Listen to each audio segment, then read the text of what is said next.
Hello, my name is Medea and I'm a chartered physiotherapist, and today I'm talking to you about your recovery post-COVID. So it's quite common to feel breathless after having COVID, and you may find this when you're doing the most simplest of things like getting dressed, walking or going up the stairs, that you're still feeling short of breath, puffed out, winded. This will take a little bit of time to improve, and this is mainly because you probably were doing less activity whilst you were feeling unwell.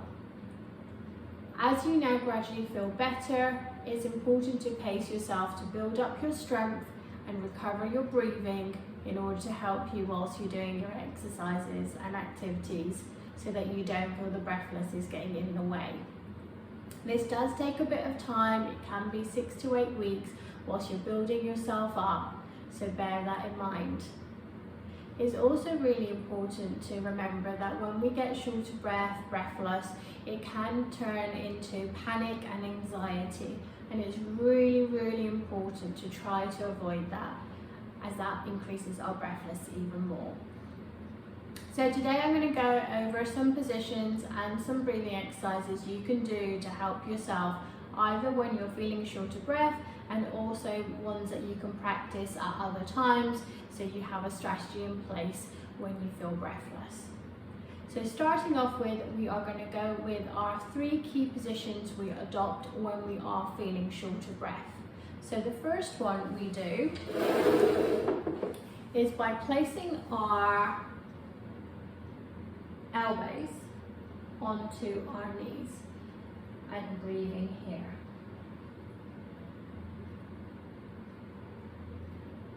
It's really important here to try to relax your neck and your shoulders as much as you can, so that your breathing is normalized by fixing your elbows.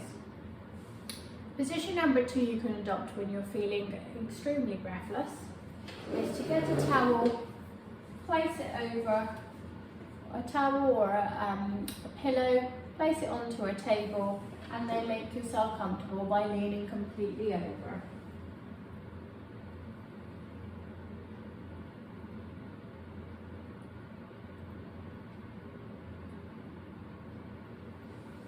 Again, really focusing on your neck and shoulder muscles, relaxing into your elbows to allow the breathing to normalize. The third position to adopt, an especially important one if you're out and about, you can use the work surface, the back of a chair, or if you're walking, maybe holding on to a rail or the wall, you can lean into that, or up against a wall. So by having that leaning motion, you're again fixing your arms, letting your neck muscles relax and allowing the breathing to normalize more, instead of it being very much from the top of our chest and our neck muscles, which fatigue and make us more breathless.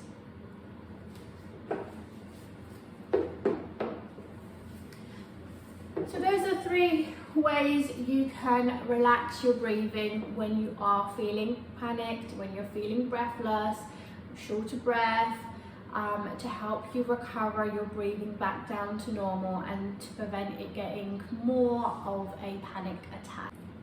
Breathing control. So this is a really useful technique to do when we are not feeling breathless and we're trying to improve the way we breathe. This will then be helpful when we are in situations which are more demanding. So we're going to start off by sitting as comfortably as we can, feet flat on the floor, relaxing those shoulders back into our chair, one hand on our chest and one hand on our tummy. As we take our breath in through our nose, we want to push our hand on our tummy away.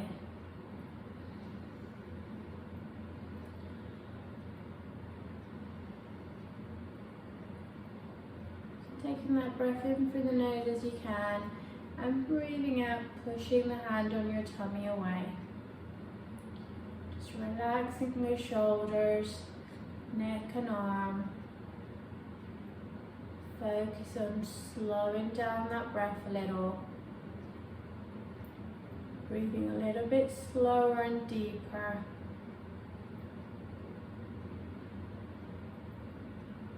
and trying to keep the top part of our hand on our chest as relaxed as much as possible, so you're not taking small little breaths up here with our shoulders and our chest. We're trying to keep that nice and calm and just allow the hand on our tummy to move away and back in. So other parts to think about here is that as we're taking our breath in, we want to try breathing out for twice as long. So you're taking a breath in for 1, and you're breathing out for 2. Breathing in for 1, breathing out for 2. So that breath in is half the length of that breath out. And this is really helpful to slow down our breathing, bring it back to normal, and also to stop our airways completely collapsing, to make it harder for us to take that next breath, which is what we feel when we feel breathless. We feel like we're not getting enough air in. So this is a good way of keeping that air and our airways open a little bit more. And the third part of that, really important when you're feeling extremely anxious or you're feeling that you're really getting into a bit of a panic, is try to do our pursed lip breathing. So this is where we focus on our lips, and as we take our breath in, we're making a little circle with our mouth.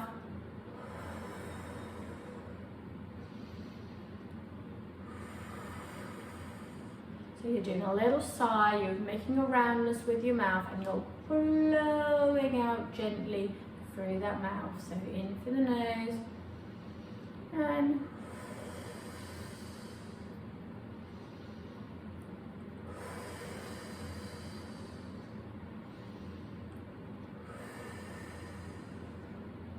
so there you have it, some ways of focusing on your breathing, trying to relax your breastbone and your chest, trying to focus on breathing a little bit deeper, a little bit slower, a little bit lower here in towards our tummy, relaxing our neck and shoulder muscles, focusing on our breath in, being half the length of our breath out, or another way to think about it, breath in for 1, breathing out for 2, so that breath out is twice as long. And the third part is focusing on the position of our mouth, so a little